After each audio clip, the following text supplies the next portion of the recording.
नमस्कार दोस्तों, IFL securities में आपका स्वागत है। आज हम चर्चा करेंगे इक्विटी कमोडिटी करेंसी के वीकली आउटलुक पर। हम इस आउटलुक में ये जानने की कोशिश करेंगे कि पिछला हफ्ता कैसा रहा और आने वाले हफ्ते में मार्केट का ट्रेंड कैसा रह सकता है और इम्पॉर्टेंट लेवल कौन कौन से होंगे। जिस तरीके से हम रशिया और यूक्रेन की लड़ाई को आगे बढ़ता हुआ देख रहे हैं और साथ में क्रूड के भावों को ऊपर आता हुआ देख रहे हैं, हमने देखा है पूरे ग्लोबल मार्केट में इक्विटी मार्केट में एक नरमी देखने को मिली है। हालांकि अगर हम देखें तो कमोडिटी मार्केट में इसके विपरीत एक तेज़ी का ट्रेंड बनता हुआ दिखाई दिया है। अगर हम देखें तो इक्विटी मार्केट में पूरे ही ग्लोब के अंदर एक नेगेटिव ट्रेंड आता हुआ दिखाई दिया है। रिसेशन की वजह से और जियोपॉलिटिकल टेंशन की वजह से हमने सभी इक्विटी मार्केट में गिरावट देखी है। अगर हम देखें तो डाउ में करीबन 1.30% की गिरावट रही और डाउ करीबन 33,614 के स्तर पर बंद हुआ। वहीं अगर हम सेंसेक्स की बात करें तो वहाँ पर भी करीबन 0.3% की गिरावट रही और सेंसेक्स करीबन 54,327 के स्तर पर बंद होता हुआ देखा गया। निफ्टी के अंदर भी करीबन 2.5% की गिरावट रही और भाव करीबन 16,245 के स्तर पर बंद होते हुए देखे गए। निफ्टी का आने वाले हफ्ते में ट्रेंड साइडवेज टू डाउन रहेगा। हमें लगता है कि यहाँ पर सेल ऑन राइज की स्ट्रेटेजी यूज़ की जा सकती है। अगले हफ्ते निफ्टी का इंपॉर्टेंट सपोर्ट 15,800 15,300 रहेगा। रेजिस्टेंस 16,700 से लेकर 17,250 रहेगा। नेगेटिव अगर हम देखें तो टेक्निकल चार्ट्स पे निफ्टी और सेंसेक्स और डाउ का जो ट्रेंड है वो थोड़ा नेगेटिव होता हुआ प्रतीत हो रहा है। हमें लगता है कि आने वाले हफ्ते में इक्विटी मार्केट में अगेन एक नेगेटिव ट्रेंड देखा जा सकता है। हालांकि 15,800 और 15,300 एक महत्वपूर्ण सपोर्ट के तौर पर काम कर सकते हैं, जहां से हमने एक रिवाइवल मार्केट में आता हुआ देख सकते हैं। मगर यहां पर साथ साथ मार्केट में जो भी एक अपसाइड मोमेंटम आता है वहां पर बिकवाली की सलाह ली जा सकती है। अब हम बात करते हैं कमोडिटीज़ की। कमोडिटी में हमने देखा कि इस हफ्ते हमने कमोडिटी मार्केट में शार्प मोमेंटम देखे और बिगेस्ट गेन अभी तक के हमने इस हफ्ते में आते हुए देखे हैं।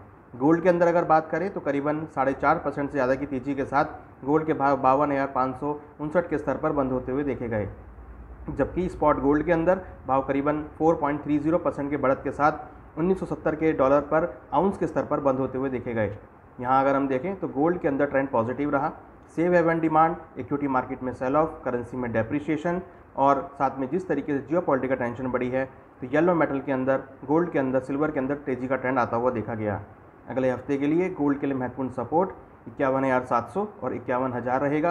रेजिस्टेंस 53,200 से लेकर 54,000 का रहेगा। हमें लगता है अगले हफ्ते गोल्ड के भावों में $2,000 के स्तर देखने को मिल सकते हैं। एमसीएक्स में भाव करीबन 53,200 से लेकर 53,500 तक के लेवल देखे जा सकते हैं। सिल्वर के भावों में भी हमने पिछले हफ्ते एक शानदार तेजी आते हुए देखी। सिल्वर के भाव करीबन 6.5% की तेजी के साथ 69,160 के स्तर पर बंद होते हुए देखे गए। वहीं स्पॉट सिल्वर में भाव करीबन 6% की तेजी के साथ $25.60 पर आउंस के स्तर पर देखने को मिले। हमें लगता है अगले हफ्ते सिल्वर के भावों में जो तेज़ी का ट्रेंड बना है ये आगे भी जारी रहेगा। इंपॉर्टेंट सपोर्ट 68,000 से लेकर 66,000 और रेजिस्टेंस 70,500 से लेकर 73,000 के लेवल हो सकते हैं। हमारा मानना है अगले हफ्ते सिल्वर के भाव $27 के लेवल को छू सकते हैं और एमसीएक्स में करीबन 70,000 से लेकर 73,000 तक के लेवल सिल्वर में देखे जा सकते हैं। अब हम बात करते हैं बेस मेटल्स की। पिछला हफ्ता बेस मेटल में शानदार तेज़ी के साथ रहा और बिगेस्ट गेन हमने बेस मेटल में आते हुए देखे। कॉपर के भाव करीबन 9.5% की तेज़ी के साथ 840.30 के स्तर पर बंद होते हुए देखे गए। यहाँ पर कॉपर में महत्वपूर्ण सपोर्ट 810 और 780 रहेगा। रेजिस्टेंस 865 से लेकर 880 रहेगा। हमें लगता है कॉपर के भावों में तेज़ी का ट्रेंड जारी रहेगा और ऊपर में भाव 860 से लेकर 870 का लेवल हो सकता है। जिंक के भाव करीबन 11.5% की तेज़ी के साथ लाइफ टाइम हाई 335.30 के स्तर पर बंद होते हुए देखे गए। जिंक में महत्वपूर्ण सपोर्ट 315 और 300 का लेवल रहेगा। रेजिस्टेंस 350 और 365 रहेगा। हमारा मानना है जिंक के अंदर अगले हफ्ते 345 से लेकर 350 तक के स्तर देखे जा सकते हैं। इस बार हमने लेड के अंदर भी एक पॉजिटिव क्लोजिंग आते हुए देखी। लेड के भाव करीबन 1.5% से ज़्यादा की तेज़ी के साथ ऑलमोस्ट 2% की तेज़ी के साथ 189.30 के स्तर पर बंद होते हुए देखे गए। लेड में इंपॉर्टेंट सपोर्ट 182 और 174, रेजिस्टेंस 196 से लेकर 201 का रहेगा। हमारा मानना है लेड के अंदर भी पॉजिटिव ट्रेंड देखा जा सकता है। यहाँ पर 193 से लेकर 196 तक के स्तर देखने को मिल सकते हैं। एल्युमिनियम की अगर बात करें तो यहाँ पर करीबन ऑलमोस्ट 14% से ज़्यादा की तेज़ी देखने को मिली और एल्युमिनियम के भाव भी लाइफ टाइम हाई करीबन 308.35 के स्तर पर बंद होते हुए देखे गए। हमारा मानना है एल्युमिनियम के अंदर भी अगले हफ्ते ट्रेंड पॉजिटिव रहेगा और यहाँ पर भी खरीदारी का ट्रेड बनाया जा सकता है। एल्युमिनियम में इंपॉर्टेंट सपोर्ट 302 और 294 का रहेगा। रेजिस्टेंस 318 से लेकर 324 का हो सकता है। एल्युमिनियम के बाद अगर हम बात करें निकेल की, तो निकेल में करीबन 20% से ज़्यादा की तेज़ी के साथ भाव 2229.40 के स्तर पर बंद होते हुए देखे गए। एक्सपेक्टेड है निकेल के अंदर भी ट्रेंड पॉजिटिव रहेगा और यहाँ पर हमें हमारा मानना है कि भाव अब 2300 की तरफ जाते हुए दिखाई दे रहे हैं और 2300 के लेवल जो कि लाइफ टाइम हाई रहेंगे वो लेवल मार्केट छू सकता है। निकेल में इंपॉर्टेंट सपोर्ट 2170 से लेकर 2110, रेजिस्टेंस 2300 से लेकर 2350 का हो सकता है। यहाँ पर भी बाय ऑन डिप्स की स्ट्रेटेजी यूज़ की जा सकती है। अब हम बात करें क्रूड ऑयल की, जो कि सबसे ज़्यादा यहाँ पर तेज़ी के साथ बंद हुआ। करीबन 25% से ज़्यादा की तेज़ी एक हफ्ते में देखने को मिली और क्रूड के भाव 8580 के स्तर पर बंद होते हुए देखे गए। क्रूड में इंपॉर्टेंट सपोर्ट 8550 से लेकर 8200, रेजिस्टेंस 8900 से लेकर 9300 का रहेगा। हमारा मानना है क्रूड के अंदर ऊपर में टारगेट करीबन 8900 से लेकर 9000 के स्तर देखने को मिल सकते हैं। जिस तरीके से क्रूड में तेज़ी बनी है, हमें लगता है कि क्रूड के भावों में आगे वाले दिनों में अगेन तेज़ी रहेगी और भाव ऊपर में 9000 तक के स्तर को छू सकते हैं। तो कहीं ना कहीं क्रूड के भावों में जिस तरह हमने तेज़ी बनते हुए देखी है, ये तेज़ी आगे भी जारी रहेगी। जिस तरीके से हमने देखा है क्रूड में सप्लाई शॉर्टेज है, जियोपॉलिटिकल टेंशन है, यहाँ पर भावों को सपोर्ट मिलता हुआ दिखाई देगा। इस हफ्ते हमने नेचुरल गैस के अंदर भी तेज़ी आते हुए देखी है। नेचुरल गैस के भाव 12.27% की तेज़ी के साथ 378.70 के स्तर पर बंद होते हुए देखे गए। नेचुरल गैस में इंपॉर्टेंट सपोर्ट 355 और 330, रेजिस्टेंस 400 से लेकर 430 का रहेगा। नेचुरल गैस में अगले हफ्ते 400 से लेकर 405 तक के टारगेट देखने को मिल सकते हैं, तो यहाँ पर भी खरीदारी की सलाह रहेगी। अब हम बात करते हैं करेंसी की।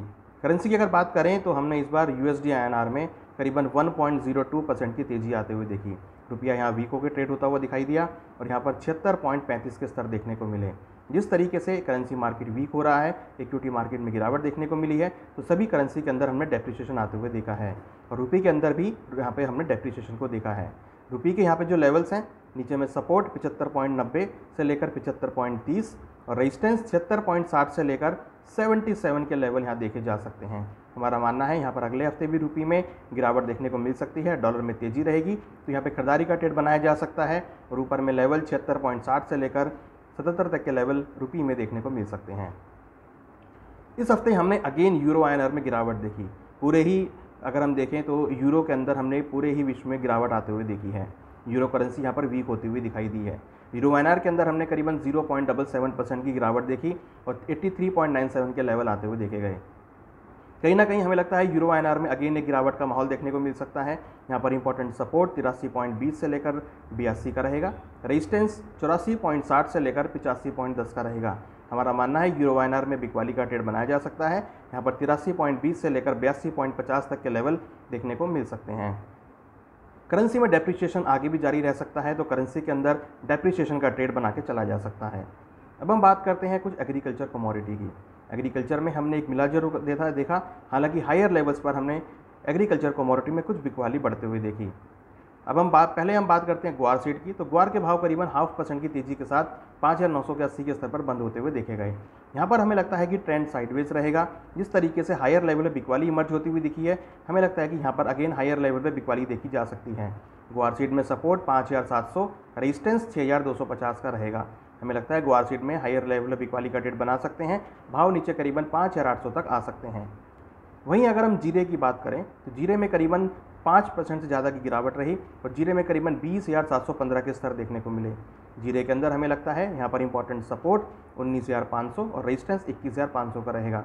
हमें लगता है कि मार्केट इसी रेंज में ट्रेड हो सकता है। हालांकि हायर लेवल पर बिकवाली भी देखने को मिल सकती है। हायर लेवल पर डिमांड कम होने की वजह से हमें यहाँ पर नरमी देखने को मिल सकती है और भाव नीचे करीबन 20,000 के स्तर को अगले हफ्ते छू सकते हैं। तो यहाँ पर भी हमें लगता है कि ट्रेडर को हायर लेवल पर बिकवाली का ट्रेड बना के चल सकते हैं। इन्वेस्टर यहाँ पे हायर लेवल पर बिकवाली का ट्रेड ले सकते हैं। अब हम बात करें कॉटन सीड ऑयल केक की, जहाँ पर हमने एक अच्छे गेंस आते हुए देखे।